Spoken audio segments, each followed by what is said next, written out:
Shallallahu Alaihi Wasallam pertama kali disusui oleh Suaibah yang merupakan budak pamannya Nabi Muhammad Shallallahu Alaihi Wasallam, yaitu Abu Lahab.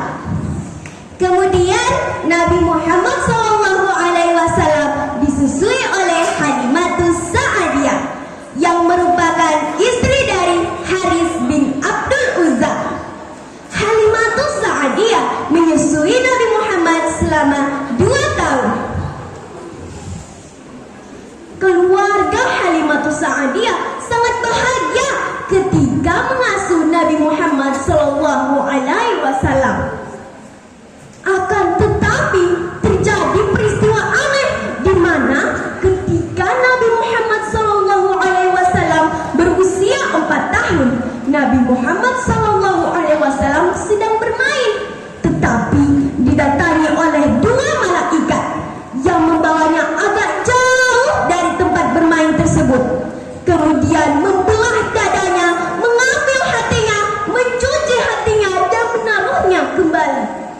Hal ini bertujuan agar hati Nabi Muhammad Shallallahu Alaihi Wasallam tetap suci. Abdullah yang merupakan anak dari Halimatus Sa'adiyah saat itu menangis tergopoh-gopoh menceritakan kejadian tersebut kepada Halimatus Sa'adiyah. Halimatus Sa'adiyah sangat takut pada waktu itu, sehingga Nabi Muhammad SAW dikembalikan kepada sang ibu. Namun Nabi Muhammad SAW telah menjadi yatim piatu ketika berusia 6 tahun karena ibundanya meninggal pada saat Nabi Muhammad SAW berusia 6 tahun. Kemudian Nabi Muhammad SAW diasuh oleh kakeknya Abdul Muthalib. Setelah berjalan 2 tahun, Abdul Muthalib sang kakek meninggal dunia. Kemudian diganti dengan pamannya jalur ayah, yaitu Abu Thalib bin Abdul Muthalib.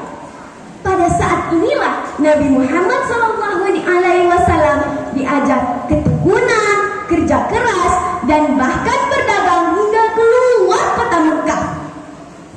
Pada saat Nabi Muhammad SAW berusia 12 tahun, Nabi Muhammad SAW diajak berdagang ke negeri Syam atau Syria. Pada saat itu, mereka ditemui oleh salah satu pendeta yang bernama Bukhairah. Bukhairah tersebut menyarankan agar Nabi Muhammad SAW tidak melanjutkan perjalanan dan kembali pulang ke Mekah, karena beliau melihat tanda-tanda kenabian yang dimiliki oleh Nabi Muhammad SAW. Akhirnya mereka pun kembali pulang ke Mekah, dan pada saat Nabi Muhammad SAW berusia 15 tahun, Nabi Muhammad SAW melakukan perang pertamanya, yaitu Fijar atau Harbul Fijar, yaitu perang kesucian antara suku Qais dan suku Quraisy. Peperangan ini terjadi karena keturunan, kebangsawan, dan siapa yang merasa paling tinggi dan paling hebat. Kemudian Nabi Muhammad SAW pada waktu itu membantu pamannya Zubair dalam menyiapkan peralatan peperangan. Kemudian pada saat Nabi Muhammad SAW berusia 25 tahun, Nabi Muhammad SAW menikah dengan saudagar wanita yang bernama Siti Khadijah binti Khuwailid bin Asad. Pada saat itu Khadijah berusia 40 tahun.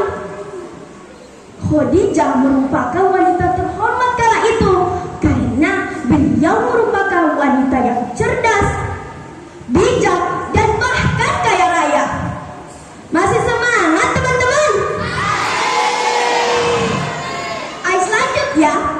Kisah cinta Nabi Muhammad SAW dengan Siti Khadijah dilihat dari Nabi Muhammad SAW tidak pernah menikah sebelum Siti Khadijah wafat meninggal dunia. Pada saat Nabi Muhammad SAW berusia 40 tahun, Nabi Muhammad SAW diangkat menjadi Rasul di Gua Hira. Menurut Sayyid Qutb dalam tafsirannya, Nabi Muhammad SAW melakukan uzlah atau menyendiri di Gua Hira telah menjadi skenario Allah dalam menurunkan wahyu pertama Nabi Muhammad SAW melalui perantara malaikat Jibril. Ada yang berpendapat bahwa hari ini adalah tanggal 17 Ramadan. Wahyu yang pertama kali turun adalah Quran Surah Al-Alaq ayat 1 sampai 5. Kemudian Nabi Muhammad SAW mendakwakan ajaran agama Islam secara bersembunyi-sembunyi selama 3 tahun lamanya. Menurut surah ayat-ayat Al-Mudaththir bahwa Nabi Muhammad SAW mengajak sahabatnya, keluarganya, orang-orang terdekatnya untuk masuk Islam. Orang-orang yang pertama memasuki agama Islam adalah yang pertama Abu Bakar As-Siddiq, sahabat Nabi SAW.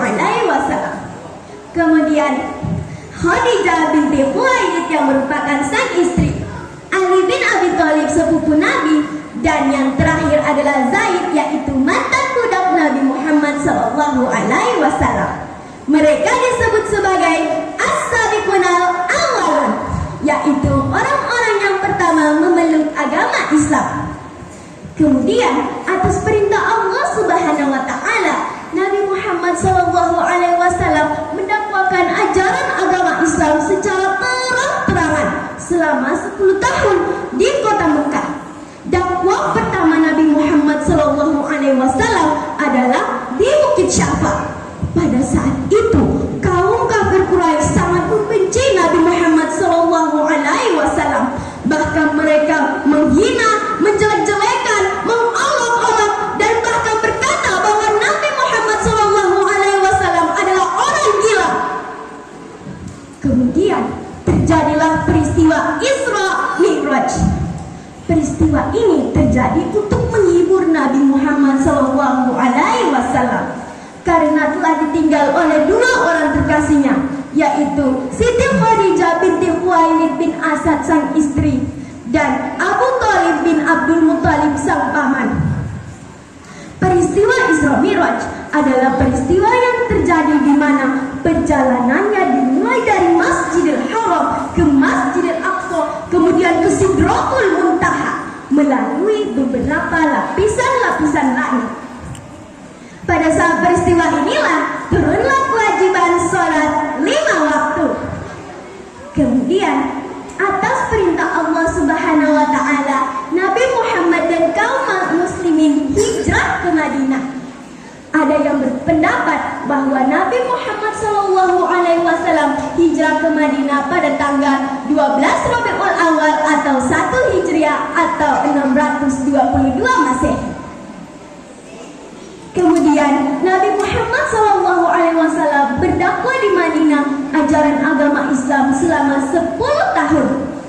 Karena Nabi Muhammad SAW merupakan pendatang baru, tentunya strategi dakwah Nabi Muhammad SAW di Mekah dan di Madinah berbeda.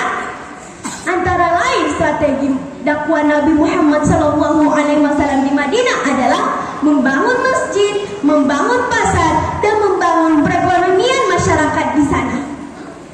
Kemudian Nabi Muhammad SAW melakukan haji wada pertama kali pada tahun 10 Hijriah. Namun pada hari itu pula Nabi Muhammad SAW melakukan khutbah terakhirnya. Menjelang wafat Nabi Muhammad SAW, 5 hari sebelum wafat, Nabi Muhammad SAW jatuh sakit, hanya terbaring di tempat tidurnya saja, dan bahkan suhu panasnya sangat tinggi. Kemudian menjelang wafat, Nabi Muhammad SAW berkata, "As-salah, as-salah, wa ma malakat aimanukum," yang artinya, "Salat, salat, dan lakukanlah apa yang telah menjadi menjadi tanggung jawab kalian.